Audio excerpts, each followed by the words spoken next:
Hello, everyone, and welcome to Finding Meaning and Living with Metastatic Disease. We're glad you could join us. My name is Elaine Gonzalez. I'm the community educator at the Breast Cancer Resource Center, or BCRC. I'm pleased to serve as your moderator today. The Breast Cancer Resource Center is a community-based nonprofit serving Central Texans impacted by cancer since 1995, strengthened by our mission to empower those affected by breast cancer with personalized support and compassion, and in collaboration with our community partners, BCRC envisions a future where no one faces breast cancer alone. BCRC offers individualized patient-centered care from diagnosis through treatment and into survivorship. Through its two pillars of support, guidance, and education, BCRC certified patient navigators, whom all are breast cancer survivors themselves, empower those touched by breast cancer to become active and knowledgeable participants in their healthcare journey. This program is provided as part of a cooperative agreement awarded by the Centers for Disease Control and Prevention to expand our programs for young women. The purpose is to increase the availability of supportive services for young breast cancer survivors, young women with metastatic breast cancer, and their caregivers and families. The CDC funding continues today. We are so honored to have with us today Laura Babineau, licensed professional counselor from the Austin Grief and Loss Center. Laura, would you join us on camera, please? Thank you for joining us today, Laura. I will turn it over to you. I am very honored to be here today, and I just wanted to just tell you guys all a little bit about myself and where I'm coming from. I'm coming out of the Austin Center for Grief and Loss. We work with families, individuals, and children. We provide therapy, support groups, workshops, therapy groups, kids programs, consultation, and educational outreach like I'm doing today. So just to get started, cancer has been a big part of my life personally. I have not experienced cancer myself. However, I have had cancer in both sets of grandparents, both aunts, my uncle, my parents, and my stepmother. Both grandmothers and aunts on both sides have experienced breast cancer specifically, and both of my aunts who are still living, one of them currently has metastatic breast cancer. I think she's maybe 5 years out at this point. And then I, of course, have been working with clients, past and current, who are experiencing metastatic breast cancer, and caregivers of people who have been or are currently receiving treatment for cancer. So my talking points today. I want to talk about the role of healthy grieving and authentic emotional processing after a diagnosis of breast cancer. I want to mention meaning making. What does this diagnosis mean for you? Myths and pitfalls that can get in the way of healthy processing, and understanding and communicating your needs to yourself, with yourself, and with others as well. And when to seek out help from a mental health professional. So first, just notes on grief. In the beginning, when you first receive a diagnosis like this, there often can be a period of numbness and shock. You may feel a sense that things are a little surreal, like you're not completely there and participating. And that your nervous system usually does that because it is protecting you from kind of the full effects until, you know, it can be processed in your subconscious a little bit more. So that's very common. After that, there can be waves of all sorts of different emotions. And it's important to remember, obviously, that grief is universal. Everybody experiences grief at some point. And that also grief is not just about death. It can be about loss or unwanted change. And a metastatic breast cancer diagnosis often involves grief because of that, the loss of all sorts of things, time, and we will get into loss actually at a later point in the presentation. But it's certainly that receiving that diagnosis is normally an unwanted change, so it falls into that category. But healthy grieving can absolutely lead to positive change and growth. And so I want to talk about that after first addressing healthy grieving versus toxic positivity. So healthy grieving allows you to have a full emotional experience. I am not here today to help you to silence those scary voices. I'm here to help you to quiet those scary voices, and there is a big difference between the two. Also, healthy grieving can allow you to process an altered future, a future that you didn't expect. I think I can safely say that most people wish cancer treatments to be a one-time experience, one and done, and then you're clear. And this is a change. This is a change in that, and definitely requires some deeper processing. But grieving in a healthy way can allow for meaning making, legacy building, spiritual and relational development, personal growth, and adaptation. On the other hand, some of you may have heard of the term dismissive positivity, and there is dismissive positivity and there is toxic positivity. And in both cases, they are limiting. Toxic positivity and dismissive positivity basically disallows you from having your full emotional experience. So it encourages people to think positively at the expense of emotional authenticity and truth. It labels some emotions as bad. It is has unfair, unrealistic expectations. It places unfair and unrealistic expectations on you, on the patient. So, you know, you're such a hero, you're so strong. There's also with cancer, definitely sort of a winning the battle, losing the battle, fighting the battle. There's sort of this implication of fighting and that you're a good stoic warrior and you're not showing emotion or you're keeping positive if you're doing a good job. It's sort of implying that if your cancer treatment is succeeding, then you're winning or you're a good warrior. And if you're if the cancer treatment takes a turn for the worse, then somehow you're not thinking positively enough. There's a lot of very disheartening implications and disempowering implications that come along with toxic positivity. And that's why it's so important to experience the full range of emotions. Implication of blame and failure definitely can go along with that. And sort of the idea of being a good patient. I'm going to give you kind of an extreme example first, and then I'm going to give you a less extreme example. When I was growing up, my stepmother received a diagnosis of a glioblastoma, which is brain cancer. And she came from a family where they were Christian scientists. They had a Christian Science background. I am not throwing shade on Christian Science, but in this particular case, her family definitely believed that she could somehow control the progression of her disease by thinking positively, by controlling her thoughts, and by praying. And her father stood over her bed and basically told her that she was failing to do a good job because she was dying. And that was a really hard thing for me personally to witness. There are a lot of more subtle ways that can happen.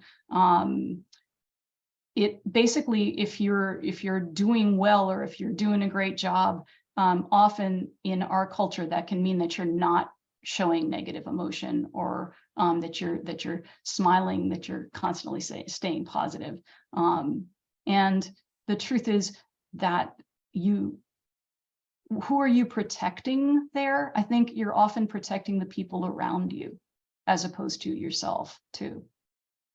So this idea of toxic positivity can promote a numbing, a denying, or a walling off of so-called bad feelings. And it's a little bit of a myth that you can even selectively numb emotions. So one of the things that happens when you try to numb your negative emotions, or bad emotions, your dark emotions, is that you also numb your positive emotions, and you can end up just kind of numbing things all over the place. Now, I want to use the analogy of a piano to talk about the full emotional response. If you think about your emotions as a keyboard, if you are only allowed to play, maybe 3 keys, what are you going to do? You're going to be pounding out chopsticks when it comes to emotional processing and really experiencing life. But life is meant to be a piano concerto. It's meant to have, low notes and minor notes. And because of that, it has a richness and a beauty. And it's a shame to deny the richness and beauty of that emotional experience by denying some of sort of the darker feelings. And obviously, if music isn't your thing, you can think about it as, trying to paint a beautiful, rich, glorious landscape with only 3 colors. So, but how do you actually do that? So I think it's important to think about the feelings that you're having as neutral.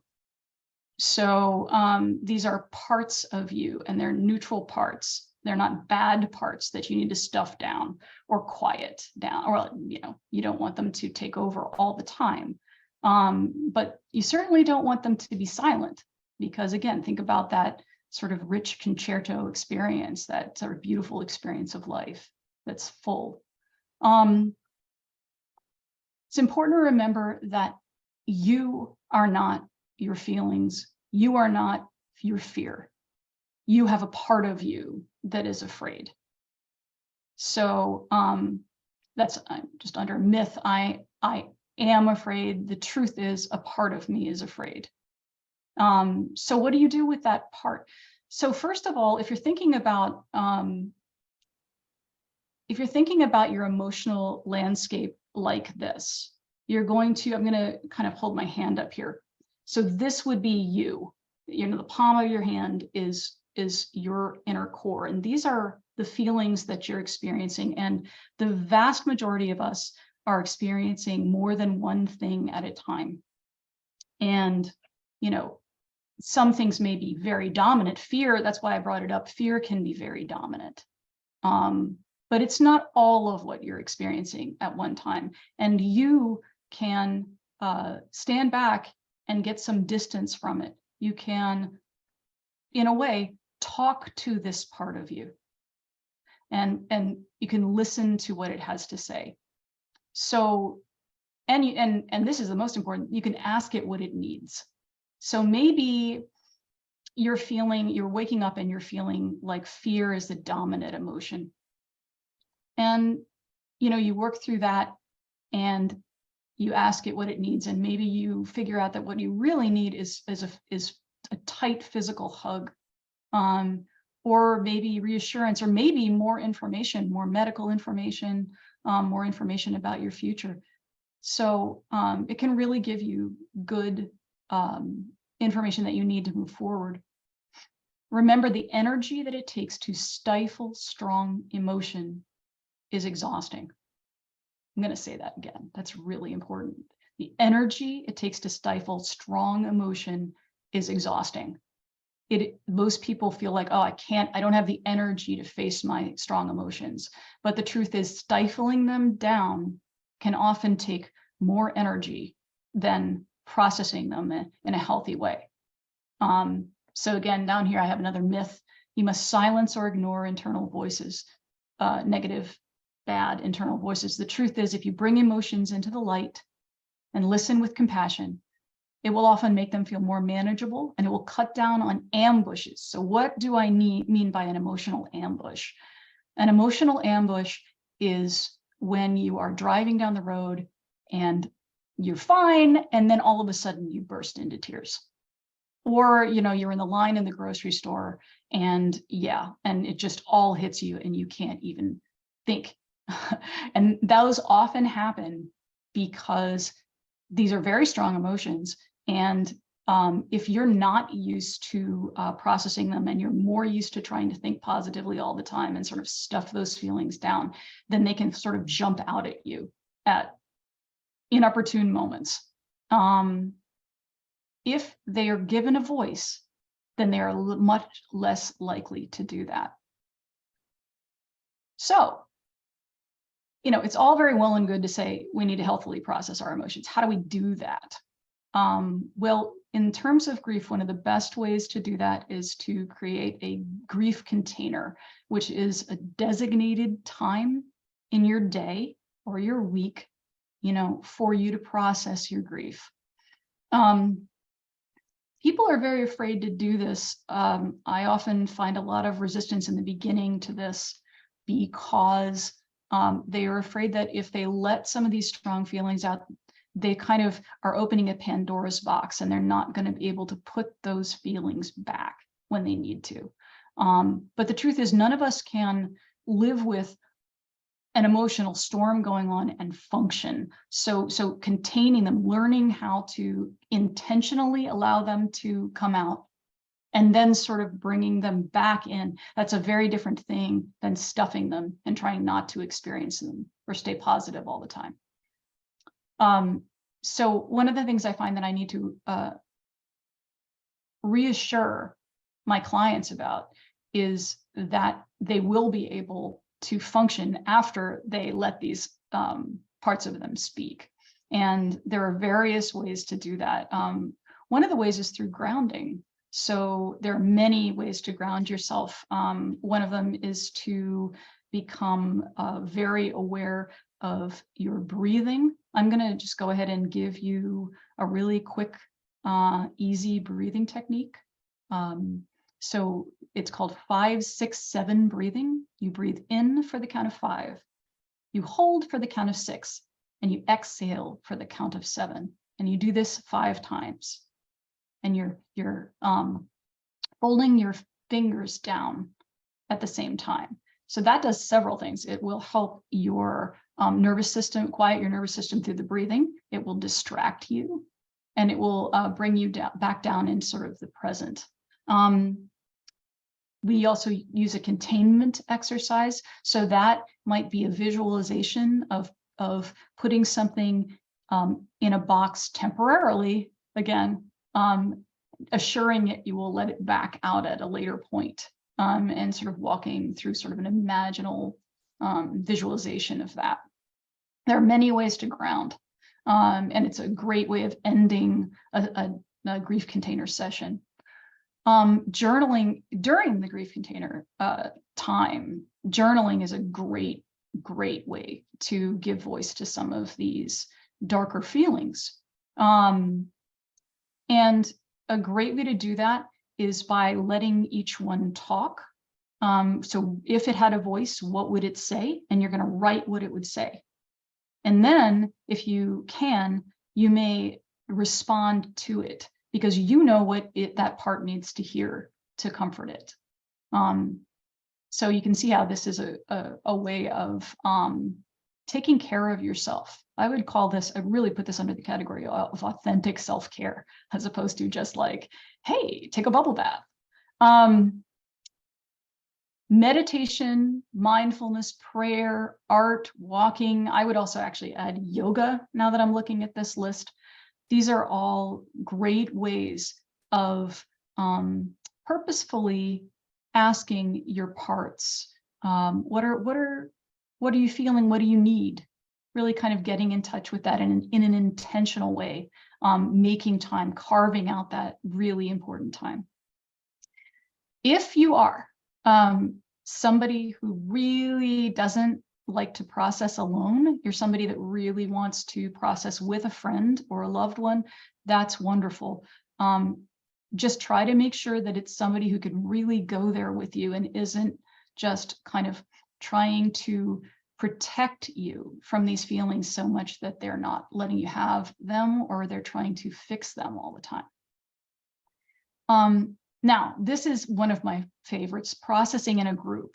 If you can find a support group of other people who have received this diagnosis, that is absolutely the best place to be, because these are people that really get these emotions. You don't have to protect them. You can really get real. And I have found running groups that groups have this sort of upward positive energy, that they are definitely more than the sum of their parts. And you may be afraid that hearing other people's stories will make you sad, but and you know, yeah, you're going to experience some sadness, but also helping others actually makes you feel so much better, and you will feel a lot less alone if you are part of a group of people that are experiencing a similar thing. So to fully process our grief, we must first understand what it is we have lost and acclimate to our new reality. So how do we do that? Other things to do in that period of time where we're sort of purposefully addressing our emotions.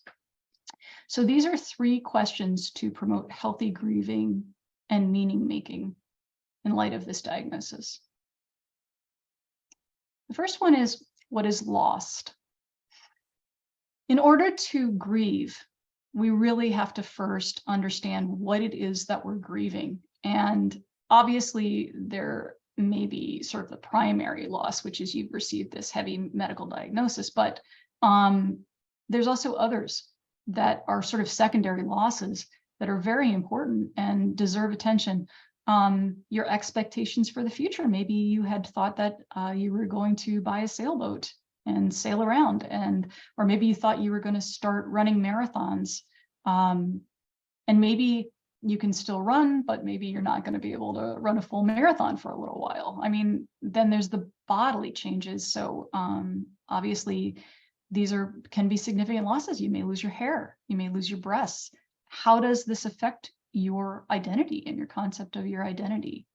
And then there's the control over your own schedule, because now there may be treatments that you have to have, and there may be downtime that you're going to have due to illness, and suddenly your schedule is not in your control. It's sort of controlled by what's happening to you medically. There is, of course, the potential for change in life expectancy, and depending on your diagnosis, your individual diagnosis. And then there's role changes. So sometimes, I would even say frequently, you may have been the person who is taking care of other people, and suddenly your partner, who is maybe used to you taking care of the kids, or you taking care of your partner, now needs to change and take more care of you. And that can be huge. Maybe you can't do that as much or as well as you used to be able to do that. Things have to change, and that's loss. There's loss there. Then we have what is left. So what are my resources? What do I still have in light of this loss, these losses? Maybe I have my family, maybe I have my friends, or access to good medical care. Maybe I have a faith family, personal strengths, abilities. Maybe I've lost my hair, but I have my sense of humor and my beautiful big brown eyes, or whatever that is. involves taking stock of what's important to you now, which could have changed, and an acceptance of gradual acceptance of sort of a new normal.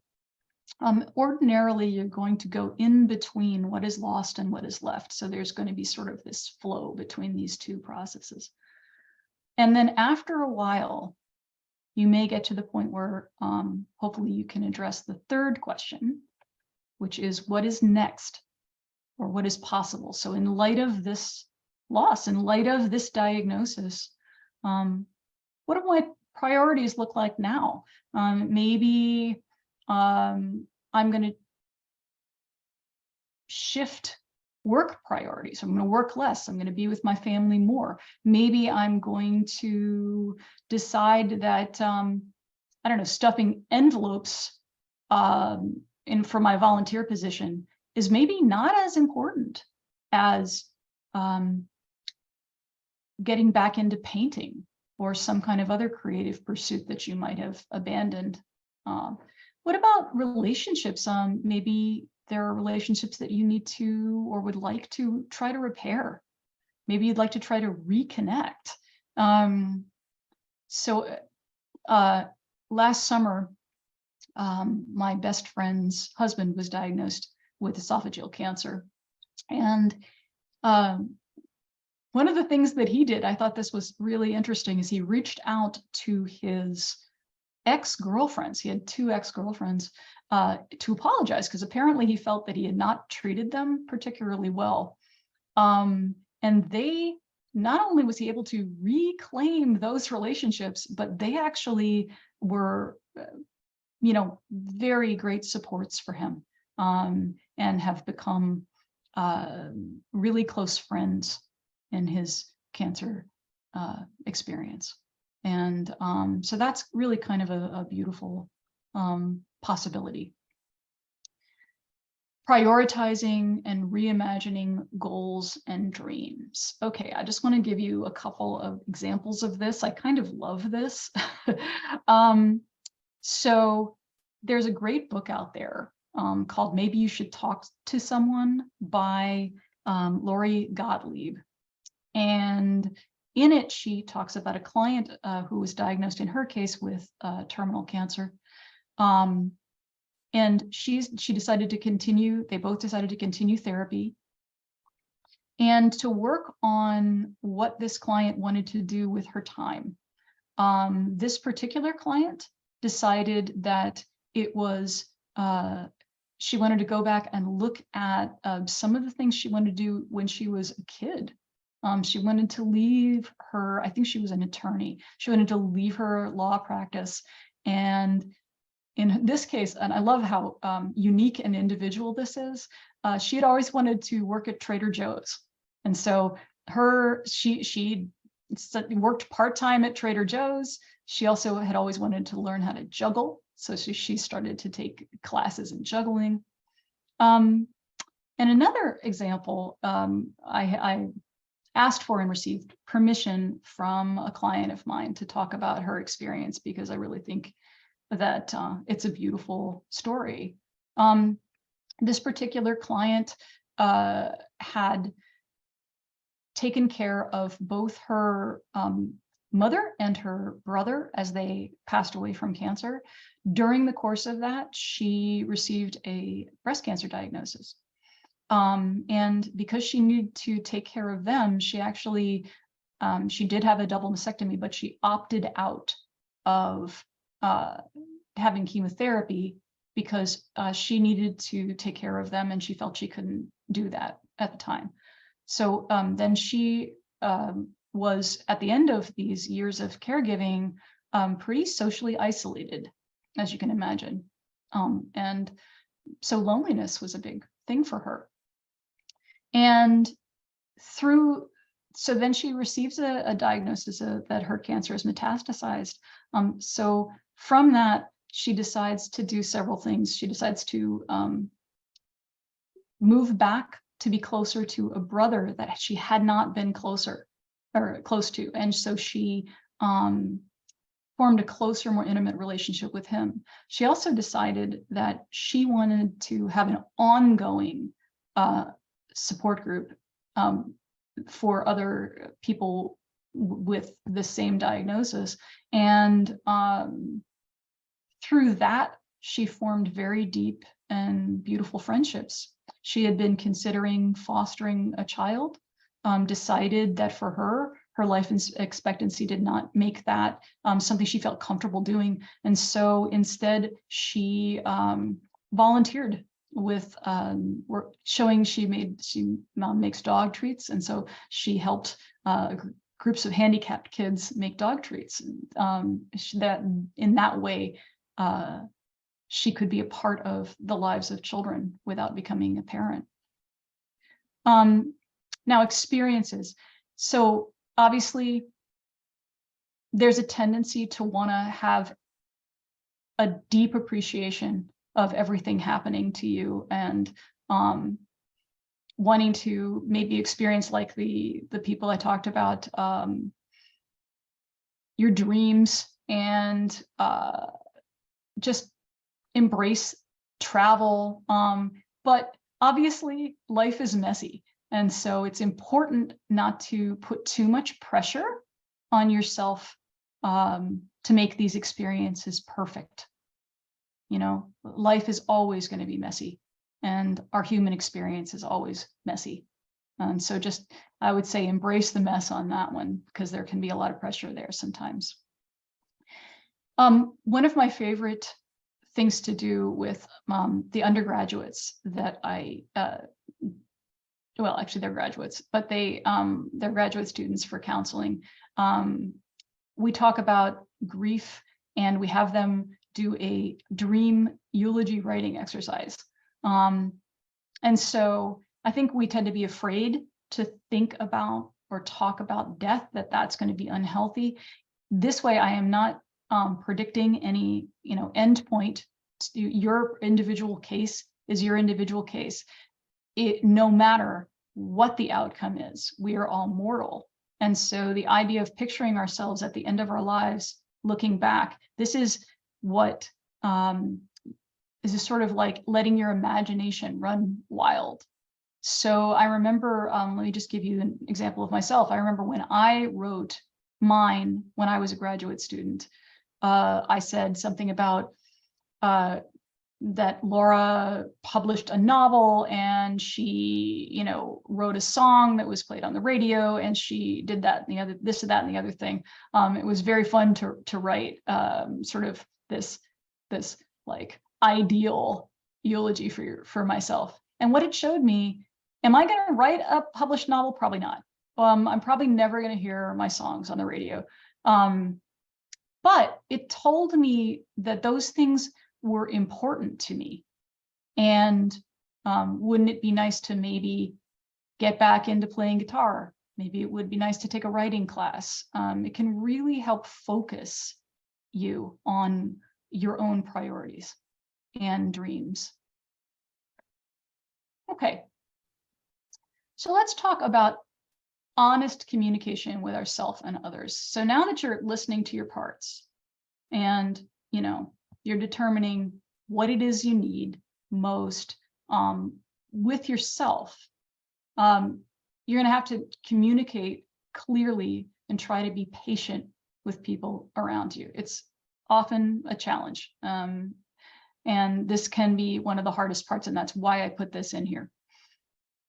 Don't expect other people to anticipate your needs. So ideally, if you're listening to your parts, those parts are going to tell you what you need. And that way you're going to be able to more clearly communicate, but you're not always going to know. And as I said next, your needs are going to change from day to day and even hour to hour. And just another real quick note, it's definitely a myth that your needs can be met by one other person. We tend to, in our society, have this belief that our romantic partner can provide everything we need for emotional support. They are usually going through their own emotional experience around your diagnosis. And so this is a great time to expand your idea of who can provide you with the support you need. So making a coping card. Okay. The reason why you might make a coping card is that usually when you are very upset, is not a great time for you to be creative with things that might help. And so a lot of the time, your nervous system and, your cortisol is high and your heart rate and you're kind of back in your brain stem and you're not kind of in your frontal lobe and your creativity is low. So what I ask my clients to do sometimes is to get an index card and write on that index card possible coping mechanisms for when they're feeling particularly bad, or if they can't sleep in the middle of the night. That's a big one. They're having kind of a meltdown experience, or they're really just being overwhelmed by maybe a feeling of fear or a feeling of anger. And that coping card may also, and I strongly recommend that it does, include friends that you call in certain situations. And so, for instance, you're going to have friends that can go to dark places with you. You're also going to have friends that can't. And I'm going to argue that those friends are both very valuable, because sometimes you're just going to need to distract yourself. And sometimes you're just going to need to laugh. And you're going to need to have those friends, hang on to those friends that can, to make you laugh, that can go with you to just do silly stuff, that can be distracting for you. Does not always have to be deep and meaningful conversation or sober in any way. Okay, and then consider external support. Sometimes my clients don't have people in their lives that they can really get real with. And I think therapists and spiritual leaders, and you may have a member of your community, somebody that may have had the experience of metastasized breast cancer themselves. These are people that you may want to consider that are sort of outside of your social network. Okay, so audience questions about communication. So first, can you discuss the complex emotions around updating large groups of friends and family? And some of those people, they say getting no response or getting too many responses. Okay, yes, this is a challenge. Some of you may be familiar with something like Caring Bridge, in which you can keep a lot of people in the loop about how you're doing. And honestly, it's very hard not to get caught up in kind of analyzing who responded and how they responded, and kind of equating that to whether or not they care about you. And this can be a little bit of a fraught experience. And I was really glad to see this question. One of the best ways to kind of think about this is that we need to remember how poor our society is at dealing with things like this kind of diagnosis. So often people really do love you and care about you, and they're just at a loss. Maybe they're unfamiliar with what to do next, or they're even paralyzed kind of by their fear for you and their own fears around their mortality. And it can be a real struggle for some people to communicate in situations like this. So one of the best things to do is to, at the end of your update, in bold, put your needs down. So, that might be, okay, what you need and what you don't need. So we could use some casseroles because, my husband and kids may need to be eating, and I'm not going to be able to cook. Tell people what it is that you need.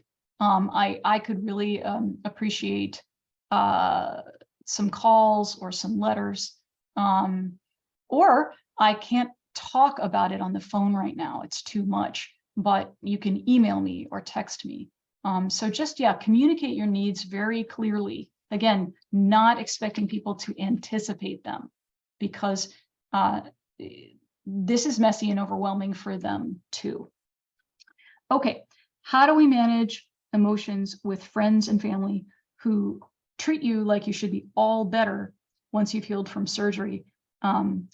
So if you don't look like you're receiving cancer treatment and you look normal. I also love this question because that's what grief is like in our society too. You can't see it on people, but they are feeling a whole bunch of emotions. I would say that strong sense of patience and compassion for your family who may not understand, and just try to say, this is what I need today. This is what I need from you. And try not to sort of feel that they don't care, or and help them to understand. This is a great area where honestly, family therapy, if this is a real sticking point, may really come into play and be useful. Okay, favorite resources for young children and teens to walk through anticipatory grief and end of life. So I actually reached out to my fellow therapists for this one, and they gave me a couple of names. There's the Dougie Center, which can help after grief, and then there's a website called What's Your Grief? And if you search anticipatory grief, those are great resources for this. And also, obviously, this is a situation in which therapy can also be very valuable, family therapy. Okay, which leads us right into when to seek professional mental health support. So depression versus grief, how can you tell the difference? So sometimes in a situation like this, yeah, you can, especially if you have a history of depression, you may develop depression. Depression looks different than grief. So depression has a tendency to be a more static response, and grief, you're gonna feel a flood of emotions. There are some times where you're gonna feel fine during the day, and then you're gonna feel really, maybe sad, and so it's kind of a emotional experience with a lot of movement, and depression is a little bit more static. And also depression often has anhedonia, which is the inability to experience things that previously gave you pleasure. And with grief, you should frequently be able to still respond to those experiences with enjoyment. So those are just some ways, but if you have questions about this, again, consulting a professional or getting some support may be in order. Severe anxiety and panic attacks, you definitely want to consider getting treatment for those, especially if they are interfering with your sleep. Sleep is very important. Absolutely, even treatment for sometimes a short period can be valuable. This one I really want to pay attention to. There's something called medical trauma, PTSD, trauma, flashbacks, nightmares, rumination, hypervigilance. Maybe you had an experience that was very painful, or just very, very frightening, and you can't stop thinking about it. The client I mentioned before, I just using her again as an example, when she had her double mastectomy and her reconstructive surgery, there were complications that made that a very painful experience. Plus, she had watched 2 of her relatives pass away. And so every time the phone rang, she would essentially have a panic attack. So treating medical trauma is very important for you to be able to fully emotionally process the experience. Okay, a diagnosis of metastatic breast cancer can feel frightening, overwhelming, And while it is true, we cannot control many of these things that happen to us in our lives, we have some control over how we respond. By honestly and authentically processing our grief and allowing ourselves to experience the full measure of our emotions, we can be more fully present and engaged with our lives. This will allow us to better understand our values, our priorities, our desires, and ourselves. And when we understand ourselves better, we can communicate better with our loved ones. Okay, so the capacity to make meaning from our experience is what makes us human. I love this quote by Viktor Frankl. I always have. And then all we have to decide is what to do with the time that is given us. None of us know how much time that we have. And again, this is just a quote that reminds everyone to be intentional about their choices, about what to do with this time. I love this picture, and I included this picture because meaning making is not a light switch experience. It's a journey. And, you know, I also love the fact that this woman is in the mountains and she's getting this beautiful sense of perspective on her life. And also I'm from Vermont and I love the mountains. So there's also that. Okay. So I just wanted to respond to a couple more questions right here at the end. So please share tips and resources that are helpful for living with cancer. I just wanted to point out that this webinar is out of the Breast Cancer Resource Center. They are absolutely the people to turn to when you have questions, resource questions. And I think that Elaine may chime in with some ways of contacting the Breast Cancer Resource Center if you have questions. So what resources are available for family members who need emotional support during diagnosis and the diagnosis and treatment phase, wonders and worries? And obviously, Austin Center for Grief and Loss also has you know, family therapists that may be able to be helpful even for 1 or 2 sessions. I don't think people sometimes understand that, where you can use a center like Austin Center for Grief and Loss also for education. Can you recommend a therapist or a counselor experienced in dealing with metastatic breast cancer patients in the Temple and Belton area? I don't personally know of a therapist or an agency there in that particular area, but there is a, if you Google psychology today, you can search for grief therapists in that website, and you can usually find somebody through that. Okay. Oh, and I love this question. Do you have any suggestions about how to bring these ideas to a group of MBC patients that meet every month? So yes, I do. I was so happy to see that, because the questions that I put in this presentation can absolutely be used as discussion questions for a group. And I definitely recommend that to you. So, okay, I am going to stop sharing my screen and we will kind of bring everybody back in. There we go. Thank you, Laura. That was very informative. And wow, I learned so much and stuff that I can use myself. So thank you so much. There's a couple of questions in the Q&A. We had quite a few comments. I don't think we're going to be able to get to all of them, but there was one, Brenda, who is having feelings of her mortality. Her husband recently passed away, as well as her sister and brother. So any ideas of how to fill the vast void that she is feeling? Oh, that is a big question. And I have to say that is one where, I mean, if it is at all possible, I do recommend grief therapy there.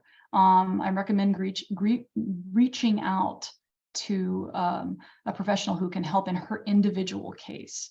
And because, you know, there's not sometimes blanket suggestions, that's not always a one size fits all. That's usually kind of a her void, you know, and what she needs is going to look very different from somebody else's.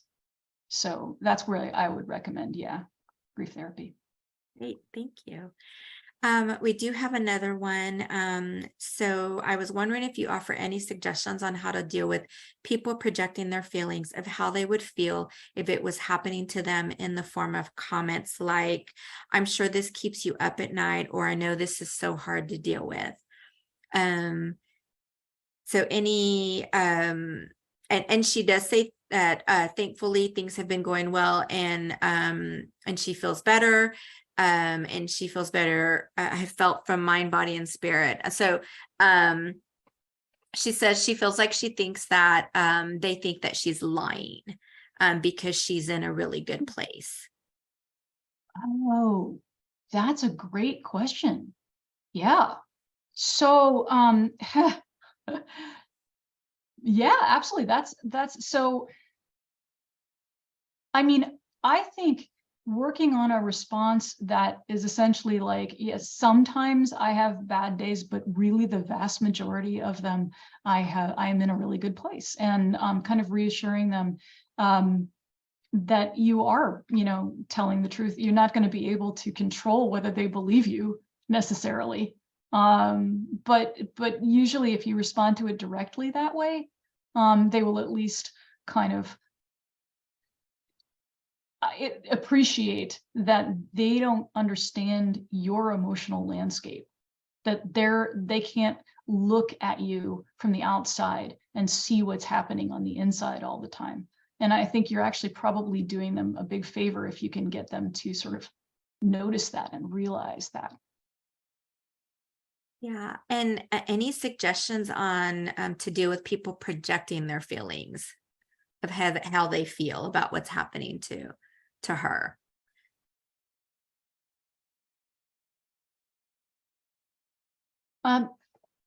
So yes, again, I think that, you know, sort of not being afraid to claim that the experience is your own. Like, I understand, you might even directly say, I understand that in your experience or in your life, how you would react to this might be this way.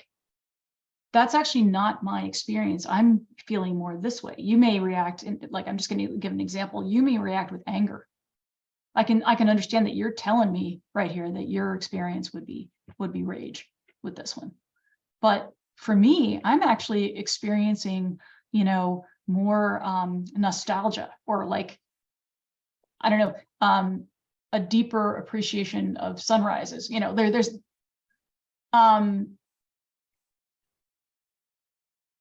it's okay to feel good too. It's again that concerto on the piano. It's okay to feel the full range of emotions. And claiming that emotional space is so important right now. Yeah. Great, wonderful. There was a question about from a new navigator. I'm a new patient navigator that works primarily with breast cancer patients. Do you have a way to have these discussions regarding the complex feelings related to breast cancer diagnosis in a sensitive and compassionate manner? So can you ask that again? I'm sorry. Says, do you have a way to have these discussions regarding the complex feelings related to breast cancer diagnosis in a sensitive and compassionate manner? Well, yes, again, I would really use, I mean, this is making me actually really happy because, you know, you spend time putting together these presentations. And in this case, I really feel like this presentation can be a resource for discussion, for visualization. You can also look into some art therapy possibilities. And I just feel like there's a lot of ways to address this, but this presentation can be a jumping off point if you would like. All right. There was one final comment, and when you were talking about support groups. So Molly says I am in a local group in Virginia of MBC patients. We learn from each other primarily. We have grieve when disease progresses. It is lovely and not an emotional vampire session. Oh, that's so perfect. Yes, that is absolutely my experience running groups for 7 years. Yeah. Yeah. Great. I thought it was great to end on that positive. Yeah, that's a beautiful note. Thank you so much for being with us today. Thank you for this excellent presentation. I know it's going to be so helpful for patients, but also for caregivers and for professionals working with these patients. So thank you again. Thank you for joining us today, and have a great day.